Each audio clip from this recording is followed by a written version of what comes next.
आइए, मैं Mithilesh Kumar KBPRC news Muzaffarpur एक श्रृंखला के तहत हम लोग ने ये निर्णय लिया है KBPRC न्यूज़ के तरफ से कि हम अलग अलग समय में जो भी देवी माँ के मंदिर है वहाँ हम उसके महत्ता के बारे में जानेंगे, लोगों को बताएंगे। वैसे भारतवर्ष जो है कई सभ्यता संस्कृति को समेटे हुए और हिंदू धर्म की जो प्रकाष्ठा है वो छुपी हुई नहीं है। वैसे माँ बगुलामुखी उत्तर बिहार का मुजफ्फरपुर में शायद ये एकमात्र संस्थान है और देवी के 10 अधिष्ठात्री रूपों में 10 महाविद्या में 8वां स्वरूप माँ बगुलामुखी का नाम है। माँ बगुलामुखी को माँ पीताम्बरा या ब्रह्मास्त्र के नाम से भी जाना जाता है। ऐसा माना जाता है कि स्वराष्ट्र में आए हुए भयंकर तूफान को शांत करने के लिए भगवान विष्णु के तपस्या के फलस्वरूप माँ बगुलामुखी का प्रादुर्भाव हुआ था। आइए इसके बारे में हम अंदर चलते हैं। अपने कैमरामैन से कहें कि हम आगे चलें और इनके महत्ता के बारे में जो यहाँ के मुख्य पुजारी हैं उनसे बात करेंगे और जानेंगे उनके महत्ता के बारे में और अधिक।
जी कौन हो गया जी।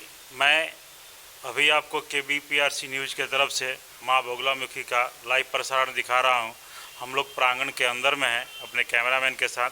जैसा कि मैंने बताया था कि हम चलेंगे और माता के बारे में विस्तृत जानकारी वहाँ के मुख्य पुजारी से लेंगे। उनके प्रति जो लोगों की आस्था है, जैसा कि मैंने आपको शुरू में ही बताया कि 10 महाविद्या के स्वरूप में 8वीं देवी जो है माँ बगुलामुखी के नाम से जाना जाता है, जिन्हें माँ पीताम्बरा के नाम से भी जानते हैं। इनके प्रति लोगों की आस्था जो है, जो उमड़ी हुई भीड़ है, उससे पता चलता है। और बृहस्पतिवार के दिन जो है खासा भीड़ इस मंदिर में देखने को मिलता है। देखिए, आपको सामने जो है एक कुंड दिखाई दे रहा होगा, यंत्र दिखाई दे रहा होगा। इसके रहस्य के बारे में भी हम अपने पुजारी से पूछेंगे और जानना चाहेंगे। और माँ के जो बगुलामुखी का ये उत्तर भारत का एकमात्र मंदिर है, इनके महिमा के बारे में हम अपने मुख्य पुजारी से जो है जानना चाहेंगे। ठीक है, तो आइए हम अपने कैमरामैन के साथ आते हैं पुजारी जी से और उनसे कुछ जानकारी लेते हैं।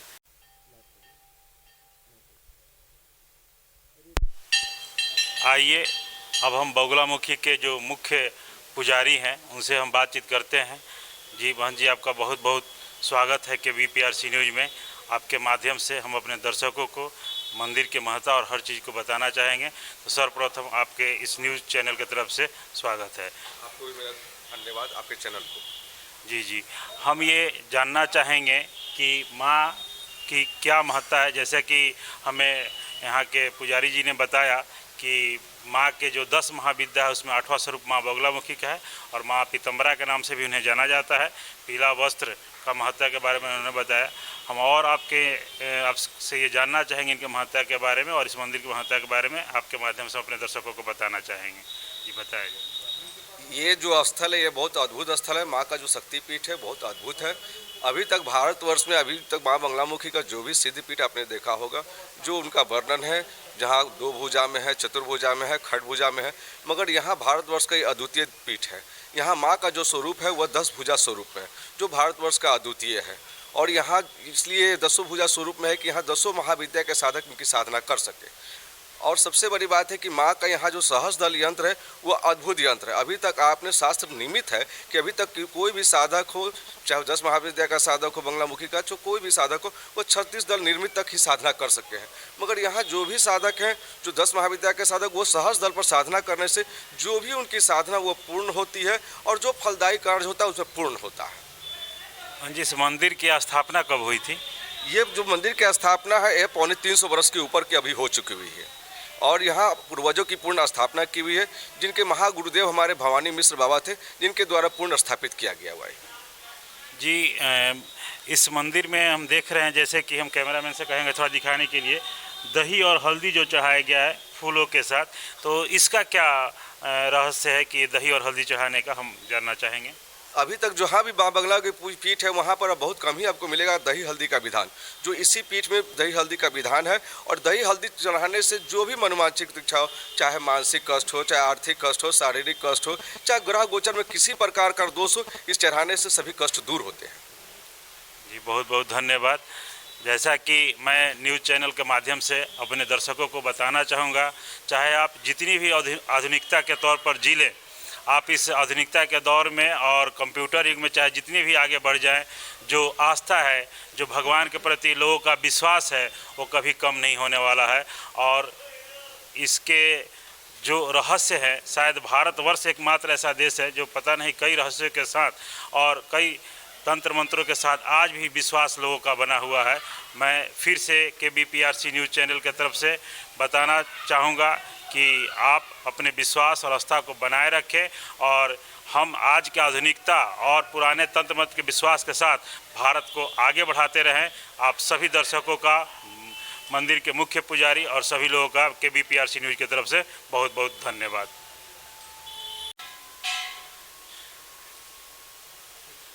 जी, मैं KBPRC न्यूज़ की तरफ से मिथिलेश कुमार, मैं मुख्य पुजारी से ये जानना चाहूँगा कि माँ के महिमा के बारे में या माँ के महत्ता के बारे में विशेष जानकारी हम इनसे लेना चाहेंगे। आइए इनसे जानते हैं। जी नमस्कार जी, मैं आपसे जानना चाहूँगा कि जो माँ की महिमा है, जो अक्सर मैं देखता हूँ बृहस्पतिवार के दिन खास कर जो है काफ़ी भीड़ रहती है, इनके बारे में बताएं। हम अपने चैनल के माध्यमों से अपने दर्शकों को बताएंगे इनकी महत्ता के बारे में और भी कुछ। गुरुवार के दिन जो विशेष भीड़ होती है यहाँ पर, विशेषता है कि लक्ष्मी की प्राप्ति, धन की प्राप्ति, मंगल कामनाओं की प्राप्ति, इसलिए विशेष भीड़ होती है। सही भक्त लोग यहाँ आते हैं। 3 दिन विशेषता माँ की यहाँ पर है। शनिवार है ग्रह शांति के लिए है और मंगलवार हर तरह की मंगल कामनाओं के लिए है। लक्ष्मी प्राप्ति के लिए है बृहस्पतिवार के दिन आते हैं। और यह बंगलामुखी जो है मंदिर, इस यंत्र का नाम हुआ सहस्त्र दल यंत्र। जी, मैं अपने कैमरामैन से कहूँगा कि इस यंत्र के बारे में जानने से पहले से दिखाएं।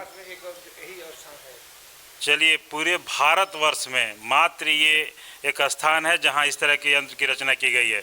वैसे और इसीलिए इसका नाम जो है सिद्धिपीठ भी रखा गया है। जैसा कि हमने पुजारी जी से जाना कि यहाँ खासकर 3 दिन, मंगलवार, बृहस्पतिवार और शनिवार, मन के शांति, ग्रह गोचर के शांति के लिए, दूसरा लक्ष्मी के लिए और दूसरा मंगल कामना के लिए, तीनों दिन का अपना अलग अलग महत्ता है। शत्रु विजय प्राप्ति करने के लिए, शत्रु पर विजय प्राप्ति करने के लिए, हर तरह की शुभ मंगल कामनाओं के लिए आप किसी भी माँ तो माँ होती है, किसी भी पूजा करें माँ, विशेष 3 दिन की विशेषता यहाँ पर है।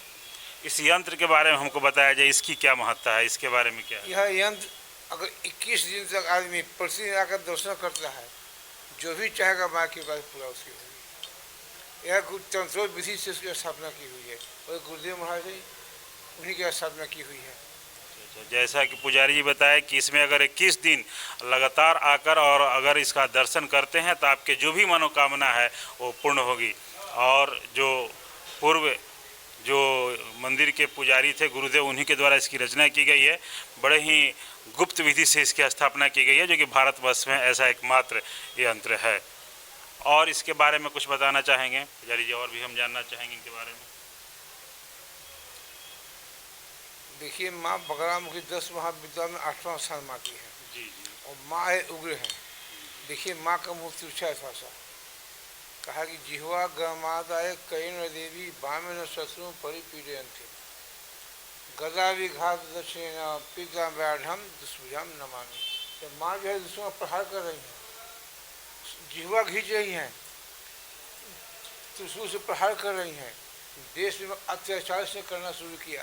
तो विष्णु भगवान प्रकट हुए और समाधि में लग गए। तो वहाँ 10 महाविद्या प्रकट हुई और वो हरिद्रा पोखर में विलीन हो गई। उसे पितामरी माता कहा जाता है इनकी वजह से। हर चीज़ पिलाही बस्ती को चढ़ती है, माँ को पिलाही प्रिय है हर चीज़। और जो जिस कामना से उनके आता है मंदिर में, वो खाली आज तक कोई नहीं गया यहाँ से, सही कामना पूर्ण हुई यहाँ पर।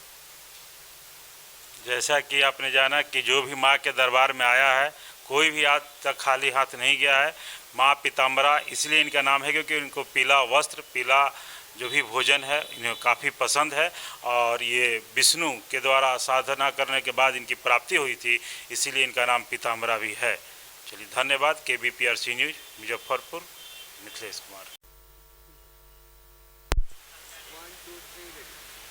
आइए KBPRC न्यूज़ के माध्यम से बगुला मुखी मंदिर के प्रांगण में जो लोग यहाँ के मंदिर के अपने जीविकापार्जन के लिए उस पर आश्रित थे उनके बारे में हम लोग जानते हैं कि पिछले 2 सालों में जो कोरोना काल रहा, उन्होंने इस काल में किन किन समस्याओं को झेला, अपना जीविका का साधन कैसे चलाते रहे। यहाँ के जो मुख्य दुकानदार हैं, जो पुजारी हैं, उनसे हम चलते हैं और उनके इस 2 साल के व्यथा के बारे में जानने की कोशिश करते हैं। हाँ, आइए पूछते हैं, चलते हैं आगे। देखिए ये जो दुकानदार हैं और ये देखिए माता का फोटो से के अलावा बहुत सारे तंत्र मंत्र सब यहाँ बुक रखे गए हैं। सब सर्वप्रथम अपना आप शुभ नाम बताइए। नागेंद्र पुद्दार मेरा नाम हुआ जी। हम KBPRC न्यूज़ के माध्यम से आपसे जानना चाहते हैं कि जो 2 साल कोरोना काल रहा, वैसे में सारे मंदिरों में ताले लग गए थे, तो वैसे में आप लोगों को किन समस्याओं का सामना करना पड़ा और आप अपने जीविकापार्जन का साधन जो है कैसे चलाएं, ये अपने इस न्यूज़ चैनल के माध्यम से बताइए। मंदिर बंद होने के बाद सभी दुकानें बंद हो गई और उस पीरियड में सारे कष्ट आए कि हमारा दुकान बंद होने के बाद जो हमारा फैमिली है, जो बाल बच्चे हैं, पढ़ाई लिखाई सभी चीज़ बंद हो गई। यहाँ हम लोग घर में ही मैंने जो एक छोटा मोटा जो कहिए बिजनेस करना, उसके माध्यम से लोगों का जोड़ना, पहुँचाना, लोगों को राय विचार देना, टीका लेने के लिए, दवा लेने के लिए सारे बताते रहे हम लोग। और जब दुकान खुली है तब थोड़ा मोटा चलने लगा है। ये 2 साल में काफ़ी कठिनाई हुआ है। भक्त आना ही बंद हो गया। भक्तों के पास भी पैसा नहीं था अर्निंग के लिए कि मंदिर में प्रसाद चढ़ाए, मंदिर में पूजा पाठ हो। मंदिर बंद होने के कारण सभी दुकानदार कष्ट में थे, उनका बाल बच्चा कष्ट में था। कोई प्रशासन की तरफ से, किसी तरह की तरफ से मंदिर को देखा नहीं गया कि एक बार उलट के कि इन लोगों का क्या हाल है, नहीं है, कैसे जी रहे हैं, इनका जीविका कैसे चल रहा है। एक बार कोई प्रशासन की तरफ से कोई वेरिफिकेशन नहीं हुआ, किसी तरह का कोई सुविधा उपलब्ध नहीं हुआ। जैसा कि आपने सुना कि इस 2 काल में जो भी घर के छोटे मोटे संसाधन थे उन्हीं से उन लोगों ने अपना काम चलाया। इन्हें काफ़ी कष्ट है कि इस 2 साल के दौरान कोई भी संस्था, कोई भी प्रशासन के व्यक्ति नहीं आए और इनसे नहीं पूछें कि आप लोग ये 2 साल अपना जो भी खाने पीने या बच्चे का खर्च कैसे उठाएं या कैसे किए, ये देखने सुनने वाला कोई नहीं था। और इन्हें काफ़ी खुशी है कि अब मंदिर खुल गए हैं और धीरे धीरे भक्तों का आना शुरू हो गया है और इनके लिए रोजगार के साधन फिर से जागृत हुए। आइए हम दूसरे दुकानदारों से जो है जानना चाहेंगे इस कोरोना काल के बारे में और उनको किन किन कठिनाइयों का सामना करना पड़ा। आइए देखते हैं। ये सभी दुकान जो है आपके मिठाई की ये दुकान है, प्रसाद की दुकान है, जहाँ की कोई नहीं है। आइए हम चलते हैं अगले दुकान की तरफ। और जो जी सर्वप्रथम अपना शुभ नाम। मेरा नाम संतोष कुमार हुआ। जी संतोष जी, हम आपसे जानना चाहेंगे कि 2 साल जो कोरोना काल रहा सभी के लिए कष्टदायी रहा, पूरे भारतवर्ष के लिए रहा या कहेंगे पूरे विश्व के लिए, लेकिन खासकर जो यहाँ के मंदिर के बंद होने से आप लोग जो इसी पर अपना जीविकोपार्जन आश्रित थे तो इस 2 साल के दौरान अपना जीविकोपार्जन आप लोगों ने कैसे चलाया और किन किन कठिनाइयों का सामना आप लोगों को करना पड़ा? सर हम लोग का तो यहीं से घर परिवार सब लोग चलता है। माता रानी के दरबार में मंदिर खुले हुए थे तो सब लोग का रोजी रोटी चलता था। और ये कोरोना काल में जो है हम लोग बहुत दिक्कत सहे हैं और बहुत ज़्यादा मात्रा में हम लोग को परेशानी हुआ। एक तो सबसे पहले मंदिर बंद हो गई, उसके बाद जो है ना हम लोग का सब धंधा पानी बंद हो गया और सारा सामान भी ऐसे प्रसाद का था बर्बाद हो गए और बहुत घाटा भी लगा। मगर माता रानी कृपा से बहुत दुखम सुखम का ज़िंदगी हम लोग जिए 2 साल। जैसे कि संतोष जी ने बताया कि 2 साल इन्होंने बड़ी कठिनाइयों भरी अपनी ज़िंदगी को जिया है। जो प्रसाद थे वो भी खराब हो गए थे और माँ का जो आशीर्वाद था वो मिलना बंद हो गया था, मंदिर में ताले लग गए थे। लेकिन इन्हें खुशी है कि 2 साल के बाद फिर माँ का कृपा इनके ऊपर हुई है, दुकानें फिर सज चुकी हैं, मिठाइयाँ फिर सज चुकी हैं। और ये हम भी कामना करेंगे अपने न्यूज़ चैनल के तरफ से भगवान से कि ये लोग का दुकान और हर चीज़ जो है आगे ऐसे ही चलते रहे और जो भी कष्ट हो वो ख़त्म हो जाए। मैं ये भी जानना चाहूँगा कि क्या अभी जो मंदिर में लोग आते हैं तो जो कोविड के भारत सरकार और बिहार सरकार की तरफ से नियम जारी किए गए हैं उनका पालन होता है? एक जो दूरी तय किया गया है या मास्क का जो निर्धारण किया गया है, क्या उनका पालन होता है मंदिर में? बहुत सारे करते हैं, बहुत सारे नियम पालन करते हुए भी आते हैं, मंदिर में जाते हैं। यहाँ पे सैनिटाइजर की भी व्यवस्था की गई है, सरकार किए हुए हैं। महान जी यहाँ के जो सर्वे सर्वा हैं वो कराए हैं और सब उसी तरह नियम करते हुए आते हैं। जिस तरह पहले भक्त लोग आते थे उस तरह अभी नहीं आ रहे हैं, मगर कुछ लोग आते हैं जिससे हम लोग का रोजी रोटी चल रहा है माता रानी की कृपा से। जी, जैसे कि उन्होंने बताया कि जो भी सरकार की तरफ से गाइडलाइन जारी किया गया है उन सारे नियमों को पालन किया जा रहा है। भक्तों की संख्या में काफ़ी कमी है और एक दूरी का ख्याल रखते हुए मास्क का प्रयोग करते हुए साथ में मंदिर के तरफ से सैनिटाइजर और जो भी उपक्रम है उन सभी का जो है व्यवस्था किया गया है। हम उम्मीद करते हैं कि आने वाले समय में सभी दुकानदार और मंदिर हर चीज़ का जो है आगे बढ़े, कोई इनको परेशानी नहीं आए। KBPRC न्यूज़ के तरफ से हम अपने माता के सभी भक्तजनों को, सभी दुकानदारों, इस पर आश्रित लोगों को ये कामना करेंगे कि सभी के लिए जो है पुनः खुशी भरा वो माहौल आए, वो भक्त आएँ और सभी का जो है जो माता के ऊपर आश्रित हैं और उनकी जो रोजी रोटी हैं वो बहाल रहें और सबके ऊपर जो है माँ की कृपा बनी रहे। KBPRC न्यूज़, मैं मिथिलेश कुमार, धन्यवाद।